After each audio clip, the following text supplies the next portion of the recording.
فايز الملكي يكشف تطورات حالته الصحية بعد إجراء جراحة دقيقة في القلب.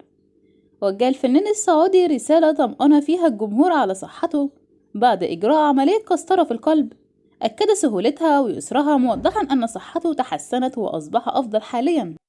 وقال فايز الملكي إنه خضع لعملية قسطرة في القلب لم تستغرق وقتا طويلا، مشيرا إلى أن العملية تكرر فور دخوله إلى المستشفى واكتشاف معاناته مع انسداد شرايين القلب. وأوضح تطورات حالته الصحية في مقطع فيديو متداول قائلا: امبارح أنا تعبت طبعا، رحت المستشفى وقابلت الدكتور وليد الحربي وقال عندك انسداد في الشرايين. الجميل والعزيز سبحان الله، يعني عملوا لي عملية قسطرة يمكن في 10 دقايق. أضاف فايز المالكي مطمئنا جمهوره على صحته بعد عمليات الدقيقة في القلب: أنا بخير وصحة وطلعت أبشركم الله يعطيكم العافية ويرحم والديكم، ترى أنا بخير وصحة وعافية، هذا من فضل الله سبحانه وتعالى.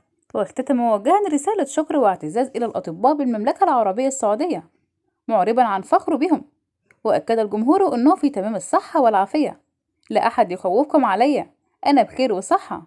وتفاعل الجمهور على الواقعة الصحية التي مر بها فايز الملكي، وتمنى له العديد من النشطاء الشفاء العاجل وتمام الصحة والعافية، فيما أشاد الكثير بطريقة فايز الملكي في عرض تطورات حالته الصحية بابتسامة رضا، وقالوا: الجميل بالأمر إنه مبتسم رغم صعوبة البلاء، الحمد لله والشكر لله، والله يشفيه ويشفي جميع مرضى المسلمين.